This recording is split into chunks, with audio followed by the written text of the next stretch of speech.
get the second session started, I really want all of us to put your hands together and thank Sridhar for that amazing and healthy snacks. Okay?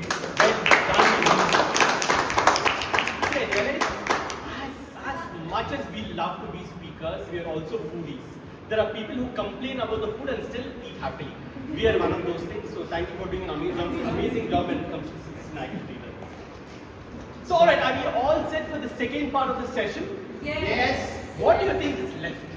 GE GE evaluation and table topic, and I think they are some of the biggest roles, much bigger from what Shubhankar actually covered, isn't it? No. Thank you. I have one supporter. So moving on, I think there is a common factor between all the roles that was actually discussed today. And can you realize what really the common factor is? What is the common factor among all of these things? About the theme. Sorry? Involving the theme and everything. Involving the theme, Okay. talking. Thank I'm glad you didn't say breathing. It can't get lower than that. Talking. I can't get over it. My flow of thought is gone. Please don't answer any questions for the next 30 seconds, okay? Other than talking, what is the common factor among all of these? The GE evaluates Sorry? time. Time. The GE evaluates all of The GE evaluates already. Alright, somewhere, you're right partially. Everyone talks and then everyone evaluates. See, every role taker that we covered today is here for a reason, and the reason is whoever comes here becomes a better speaker. That's the thing. It's not because I want to be the timer over there, I want people or whatever it is. The real theme lies in the fact that I want whoever to come on the stage to be a better speaker. Let's take, for example, the timer. The timer wants to make sure the speaker presents his or her message in the most crisp manner in the most optimal amount of time. The grammarian makes sure the language that is used is the best possible that will connect to the audience. Right? The R counter wants to make sure some of these so-called unnecessary pauses are actually controlled because he is really involved in the success of the speaker, isn't it? On the same lines, the rest of the roles that I am speaking about also has a similar and stronger theme. To start with, the evaluation. Why do we even have an evaluation? Or for the benefit of guests over here, speech evaluation. Why do we need a speech evaluator? Why? Constructive criticism. Yes.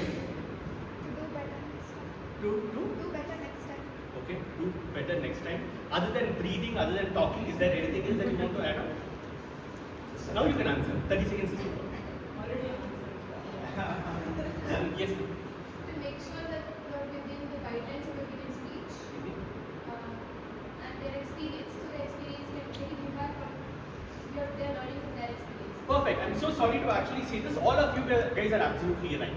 I want to have a twist over there, but unfortunately, a lot of you guys have absolutely the right answer. See, an evaluator at the end of the day is also invested in the success of the speaker. That is the general theme of this Toastmasters. And when an evaluator comes over here, it is not just the fact that I'm giving you feedback and I'm going back. No, it is not that. It is not a one-to-one connection. At the end of the day, an evaluator needs to give us evaluation for all the audience. To start with, when an evaluator, how many people have done evaluation with you? Did you done evaluation with you? No? Not you? Okay. You've been a Toastmaster before? Yeah, I was about to ask that. Okay. Are we talking about speech evaluation or something? Yes, speak about speech evaluation. Sorry. Okay. And I'm sure it's very similar to all the other evaluations we've done in life. No rocket science. Hussein, you've not done. Jax? You've done. Okay. So a lot of, and this is a challenge for all those people who have not done speech evaluation. At the end of the day, when you come over here, you are responsible to make sure that the speaker feels empowered, the speaker feels really good by the time he gets off the stage. That is the evaluator's primary responsibility. To make sure you give the feedback in such manner that the worst of the worst things are said in the most nicest of the nicest ways. And there's a smile at the end of the day in his face. That is the way you need to go and give evaluation to the speaker. Right? So what are the roles and responsibilities of a speaker? To start with, of an evaluator, before you come on the stage, an evaluator needs to know the evaluation guidelines. And what is the necessity of evaluation guidelines? Why? To make sure the speech, like the purpose of the speech is met from the speaker present. I'm so sorry. He gets 10 out of 10, so I won't be able to share, the marks with you. So it's necessary that the evaluator also needs to know what the purpose of the speech is, and so also the audience. See, at the end of the day, I can't, evaluate someone for body language with their tone. It's like saying I will evaluate a monkey based on how he swims. It's a wrong thing to do, right? So it is very, very important for the evaluator to know what is the purpose of the speech. If the purpose specifies body language, your evaluation needs to be on. If the purpose is to do with voice tone, voice modulation, your evaluation should be focused on voice modulation. Now, if you give feedback saying that the speaker should have actually used the stage better, I am sorry, you don't seem to be doing a good job at that, right? And hence, as an evaluator, while you evaluate to motivate, it's very necessary for you to understand the purpose of the speech before you go and evaluate it, right? And also, just a couple of points when it comes to evaluation. I am not here to let you know or to help you win the evaluation contest. Right? The evaluation contest is a different ballgame by itself. I'm just here to let you know how can you, how can I, and how can everyone else be a good evaluator. Right? Now that you know what the purpose of the speech is, at the very first time when the general evaluator calls you, you come over here, you say the purpose of the speech and you move out. What do? Move out. You don't do any other drama. It is not necessary because right now the focus is on the speaker. Let the focus be on the speaker. It's not necessary you have to take the focus away from the speaker. Right? You will get your time, so please wait for it. So when the first time when the general evaluator typically calls the evaluator, just make sure you specify the purpose and that's it. Then comes part 2 where you are supposed to give your report. And this report is absolutely critical. It is a make or break situation for a speaker. Right? If last week when Navya had come on the stage and we had told her you are good with 2 things and bad with 4 things which is worth improvement, Navya, would you have come today? Would you have ever come back to Toastmasters? It would have given you a nightmare. Say yes, no? Yeah, okay. It would have given a nightmare. She would have continued to suffer the fact that she had to come on the stage, and that evaluator would have really, created a little bit of a problem in mindset perspective. We are here to encourage people. So there are different ways to look at it. To start with, if someone is giving an icebreaker, okay, let's warm up that particular person to feedback. Right? So typically, if it's an icebreaker, let's go ahead and make sure we focus on only the strengths that the speaker actually has. We are all aligned on this? Okay, if it's an icebreaker, what will we do? Sugarcoat. Okay, whatever possible, if they move, amazing stage usage. Just sugarcoat and give it to them to start. And then we move on into the level 1 speeches. What do you expect from level 1 speeches? The structure of the speech structure. So we have a lot of those things. This is where you go ahead and try to give a little bit of both, all the good things that the speaker does and also identify what are the improvement areas. Please, this is where you do not sugarcoat. Because here the game becomes serious. Okay, they're not renewing membership to feel good. Right? No, it's beyond that. They're here to learn. So it is the evaluator's responsibility to make sure there are 2 cents that is given to the speaker. Everyone is with me? So, you give 3 good points, you give 2 good points, and then you continue. You do what? 3 good points, you give 2 good points, 2 improvement areas, and then you continue. Right? Some of those things that people tend to do are, I have 10 good points. I will come here on the stage and go on and on and on and on and give all the 10 good points to the audience. And what happens? What happens? You don't have. Typically, when you go to Absolute Barbecue and you have such a huge menu, you won't even have main course. And that is what happens when you have so many good things to say. The speaker is not going to bother taking everything over there. It is not going to make sense. So the best 3, the worst 2 is something that I would suggest. Make it a habit to give it to the others. Right? If you are so desperate and you are getting कुछ ही आ रहा है that you want to tell, offline, meet the speaker and share those points, which is absolutely fine. Just please don't do it on the stage because the value kind of goes down. Are you with me on this? Yes. Now come some of the speeches beyond L1. How many of you have given beyond L1 speech evaluations? Decide, have you or have you not? You don't remember? Okay, but you want to make a presence. Well, I get it. Next time, it is okay for you to be a little more stern and not do so much of a show. Because by now, the speakers are a lot more experienced and they know how the game works. So the speaker has not done his best. It is okay to go ahead and be a little more strict and also ask the speaker to go ahead and give the speech all over again. And by the way, there have been times when I have experienced evaluators saying that this is not acceptable, the purpose is not met. I would want you to give the speech all over again. Right? And you're experienced enough over here so that you go ahead and redo that. That is what typically happens when it comes to that. Okay? From a time wise, I'm assuming by now most of you are also aware of how much time we take, right, for evaluation. How much is it? 2 to 3 minutes with a 30-minute buffer. So time management becomes crucial. So typical suggestions would be by the time the green light actually comes in over there, make sure you have completed all the introduction and summary of 3 good points. At that moment, you slowly navigate towards 2 improvement areas, and by the time the red card comes, you start moving towards the conclusion. So time management is important, and it will happen when you make sure you say 3 good things or 2 good things and 2 improvement areas. Are you with me? Yes. Okay. Any questions on evaluation? First one, yes. So how are you supposed to know when the member is capable of to start evaluation? As VP, I have to allocate it, right? Right. So how do I know when they can start? It is with respect to their speech journey. So you will not be asking someone who's not completed an icebreaker to give an icebreaker evaluation. Similarly, if a member has completed L1, L4, that person will be in a position to evaluate L1, the first speech or the second speech or the third speech, right? So as long as they've completed those speeches, I think typically we consider them to be fit enough to go ahead and evaluate. But we also need to take it on a case-to-case basis, because I wasn't ready for an evaluation for a long time, right? I was miserable, right? And people were able to identify that. So once they saw the maturity, once they saw the seriousness in it, then they started giving it. So they don't take a risk with icebreaker. I think that is the reason to give icebreaker to people who are seasoned enough, right?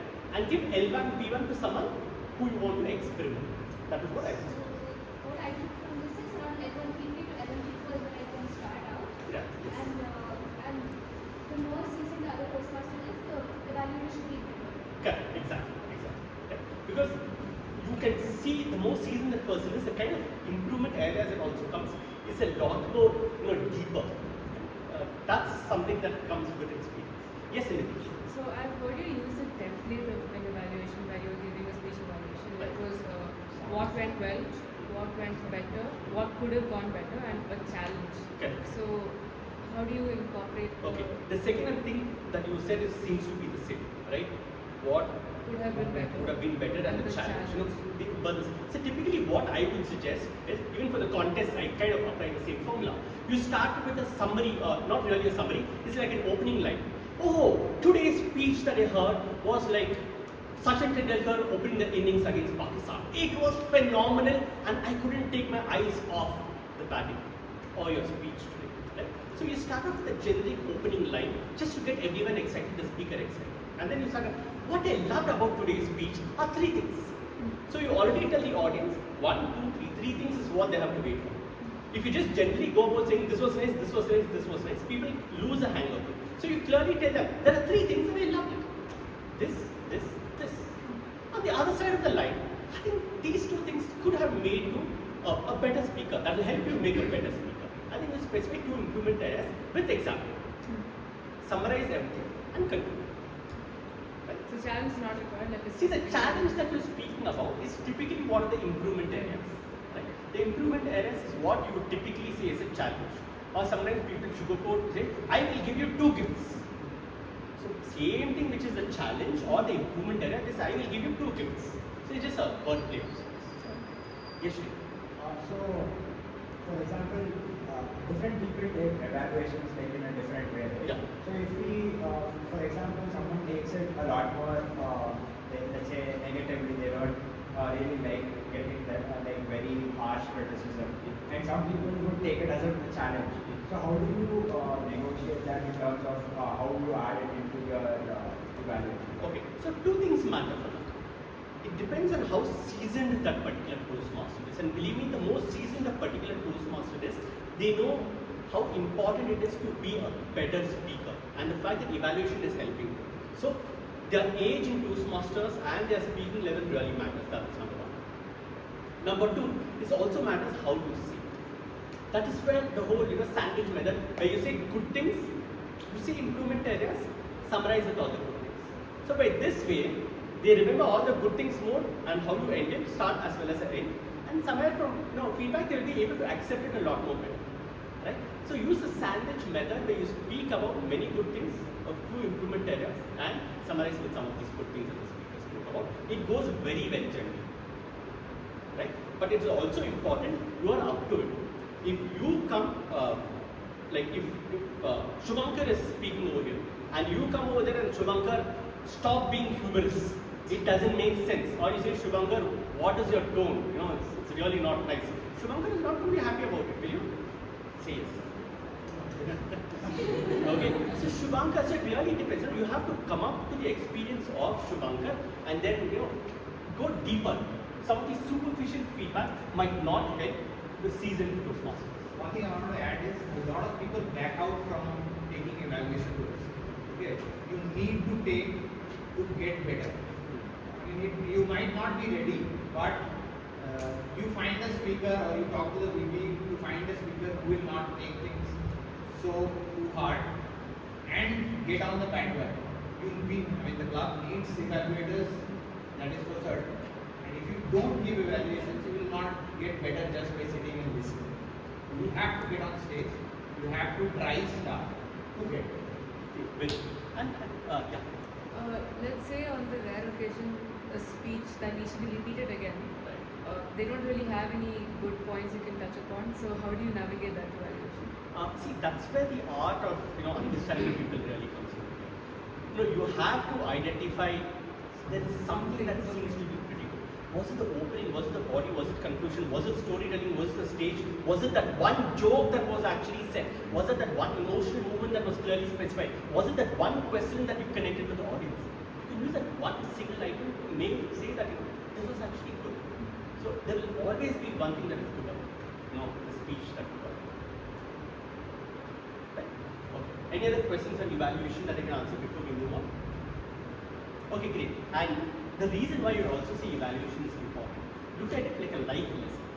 See, a lot of us work in corporates or in many other places, right? You work with team members. And there are instances where you have to give feedback to your colleagues, your subordinates, your leadership also. When you try this particular approach, you build bridges and you don't break them. Okay, so this is really going to help you as a life skill in wherever you work or wherever you're currently stuck.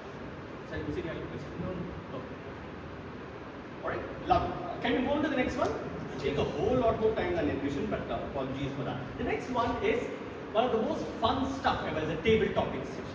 Again, the question over here is, how many people have been a table topic master? Whole lot of people. Hussein, you not? Next VP Ed, please make a note of this. Hussein has not been a table topic master. Okay. Okay. For the benefit of the guests, the table topic session is one of the most fun-filled sessions where it helps in the audience learn the art of impromptu speaking. Wherein a topic is randomly given to the to the speaker and they need to speak for 1 to 2 minutes. And as a table topic master, I'm sure a lot of you are familiar with this, but I will just reiterate and this is going to be a lot more easier. See, when you come here, you first tell the audience what are you going to do. Right? So you speak about what a table topic session is. Don't assume the fact that everyone knows table topic. No, there will be someone who's got up from the wrong side of the bed and they will not remember. So please help them by explaining what really a table topic speech is all about. Right? For you, it could be, hey, after A, it is B, of course, so how can that person not know table topic? no, that person doesn't know. It's okay. So please go and be kind enough to go and explain that. But what is more important is, what is that one tip that you can give the audience to make sure that they can speak for 1 to 2 minutes? That is something you can do. Can you? Yes. Right?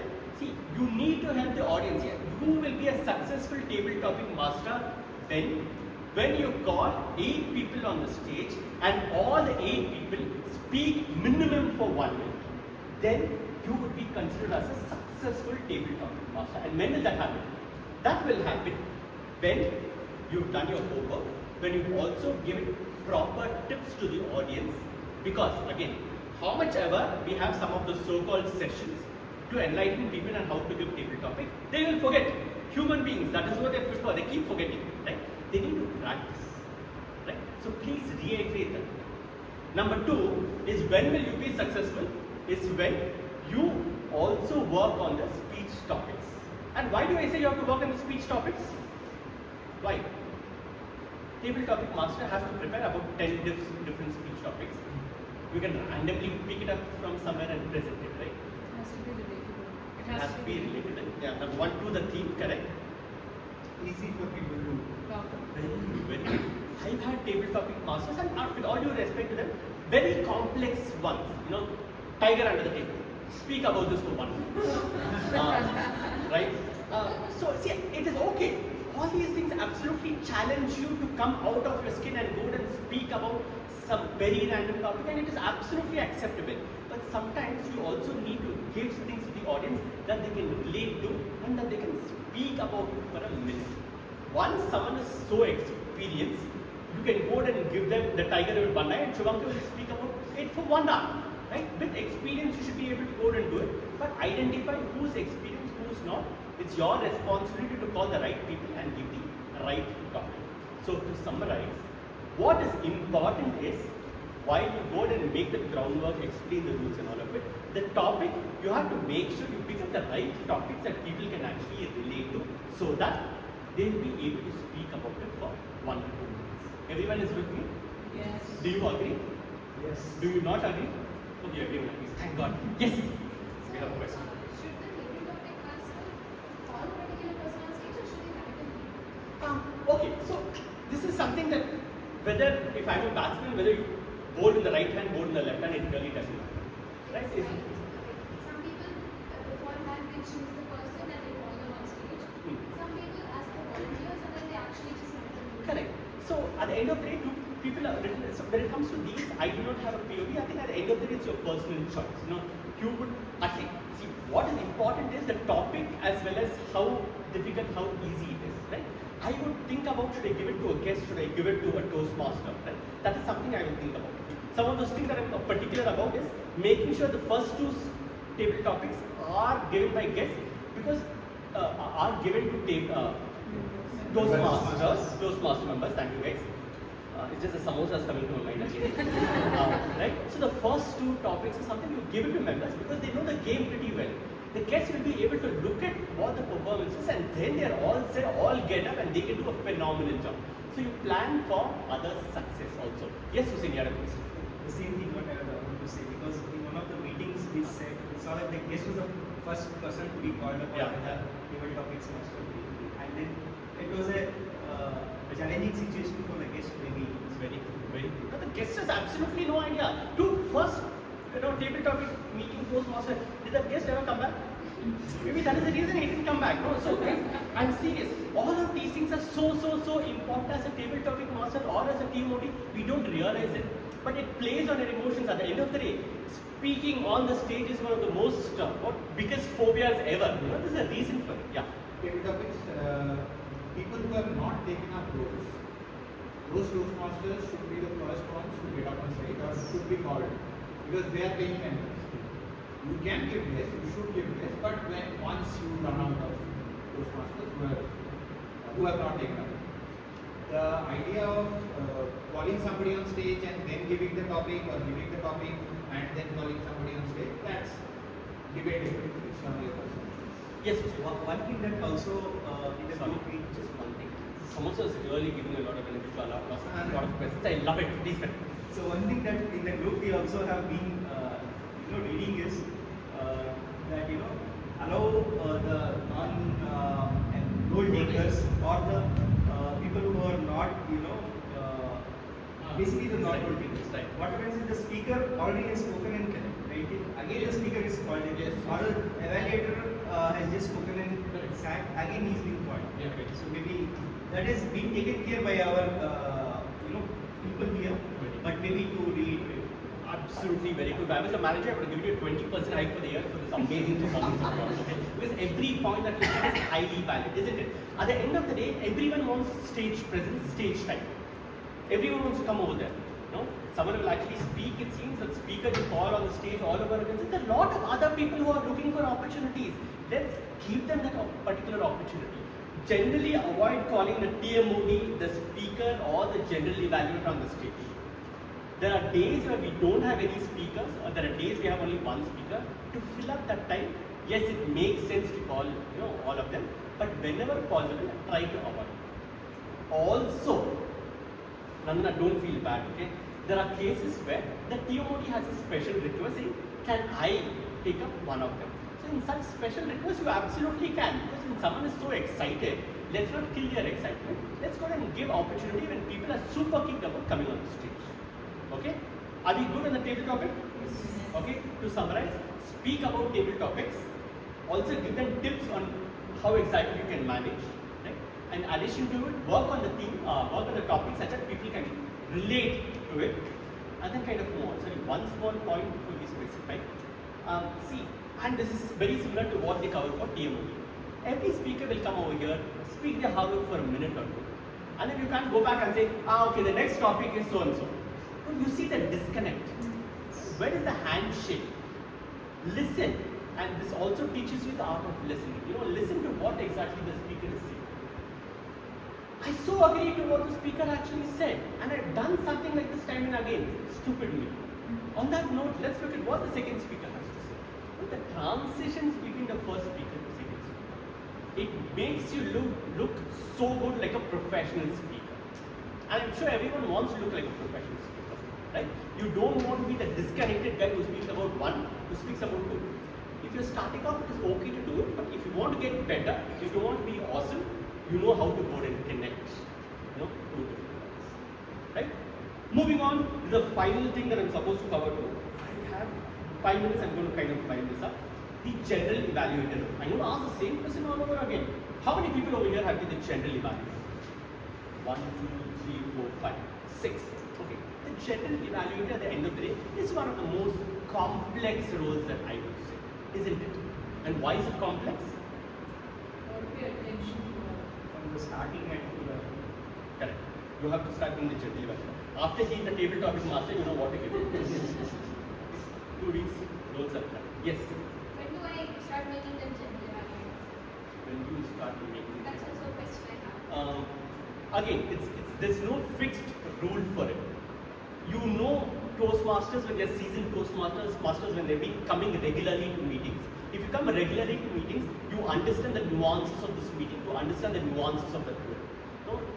General evaluators should have taken all the roles at least couple of times, right? Then they'll be in a position to give feedback. If I've not had chicken biryani, I can't give feedback on chicken biryani, right? So that cannot happen. So it's important for that person to have taken all the roles, so familiar, so well versed with it that they are now can be given the general evaluator. Okay, yeah. Moving on to the general evaluator. See, the biggest role of the general evaluator is giving feedback. Everyone gets feedback in a Toastmasters meeting. You don't go home and sleep happily. Right? Everyone will give you feedback saying you're pathetic, you're wrong, you have to do this next time. The speakers are evaluated by evaluators. All the others are evaluated by general evaluators. Right? So make sure you give feedback about everyone who comes on the stage except table topics and speeches. I know a lot of general evaluators are itching to give feedback on speeches. Guys, hold on. This speech evaluator has already given the evaluation about the speaker. So what is the necessity for you to give evaluation about the speaker? The general evaluator usually says, I completely agree to what the evaluator told. This is correct, this is also correct. See, you're not adding value, so please do not. Unless and until the evaluator was glaringly wrong, right? Glaringly wrong, please try to avoid from giving any feedback about the speaker. Do not. Just stick to all the others who come on the stage. Then, the general evaluator also the other thing that is important for the general evaluator is the introduction of the title. Now, I think by now, the TMOD takes the huge responsibility of introducing everyone. I see that the general evaluator takes it very lightly and doesn't introduce the title role pretty well. I think this is where we have to do a better job. The same thing that the TMOD does for everyone, the general evaluator should also reach out to the title role. What do you think about the thing? Can I have a line or two about it and then do that particular introduction? Because it feels like they are orphaned from the whole meeting. Right? Everyone is actually giving amazing introductions of them. And then I say, oh, okay, fine, Shravak, come on the stage, he's a timer. No, man, come on, he deserves a lot more better. General evaluators, please take in that effort to make sure, by the way, I have the third job. Okay? I think we as general evaluators need to make sure we ask the same question as what the topic, as the TMOD does, and then give the right introduction to the title. Then, time becomes a critical issue. We are slowly moving towards the end of the meeting. What happens? The general evaluator talks and to evaluate. I know people start looking at their time. Let's be cognizant of the fact that we are the only thing standing between people going back home and the fact that, you can always give two feedbacks pretty much now. General evaluators tend to spend so much time on giving all the things. I think it goes overdose. Try to just limit it to two feedbacks. One good thing, two good thing, and maybe one improvement and match two improvement. Right? If you don't have anything, it's not necessary to break your head, which we usually do. If you don't have anything, it is okay. It is absolutely okay not to have content and say, I think the timer did a great job. I did not have any feedback, and then continue. Right? Let's keep it a little simple, but please be cognizant of the fact that time is crucial. You don't have 20, 30 minutes. Winding it around early makes a whole lot of time. Typically, I would suggest by 8:50, if you are able to wind things up as a general evaluator, you've done a very good job. Okay?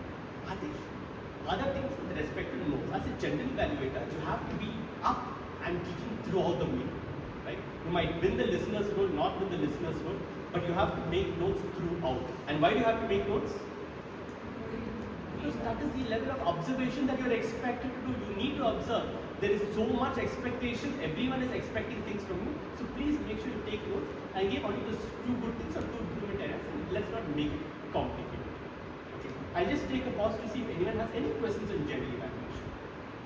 Right? Yes. General evaluator is generally asked to evaluate the evaluator. Yeah.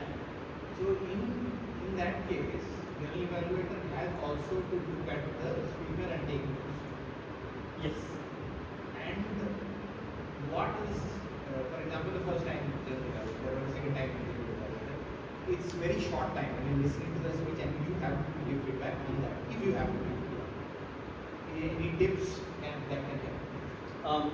To the speaker, To the evaluator. See, to the evaluator, I would typically cover that. See, the advantage over there is, as soon as the evaluator presents his speech, you give a general evaluation order, and there itself you cover what are the two good points, what are the two improvement areas, or what is that one good point, or what is that one improvement area. So then and there itself you give that particular feedback to that person. As I said, but if there is glaringly something that is coming out over there, you can go ahead and have it covered over there, but try to limit it to one particular point over there. If there is nothing I need to say, I just will read. You can just say, oh, the evaluation was just to the point, and I'm sure the speaker felt absolutely motivated. Let's hear it for the evaluator and get it done, right? So that we know that the evaluator did a very good job here, right? Okay. Any other points on the general evaluator? Yes. So I've got this feedback that see this role is people look up to this role. Okay. Right? So how to be assertive on stage? Uh, Any tips on? Make sure you wear about 6-inch heels. People will really look up to you. But on a lighter note, in addition to it, see, that is what we've always been learning in Toastmasters. right? It's with respect to your tone, your demeanor, how you present yourself. If you use so many R's, pauses, I think the message that you're trying to say gets diluted. And everyone, by the way, Harshita, has been training you for it. We have the R counter for the exact same reason, right? We have the grammarian for the exact same reason. All of these people over here have already been giving feedback to you, because the day you become a general evaluator and you come over here, your tone has to be top notch. Your content has to be top notch. The way you present has to be top notch. How you open, how to detail it out, and how you conclude has to be top notch. So you've been preparing for it through.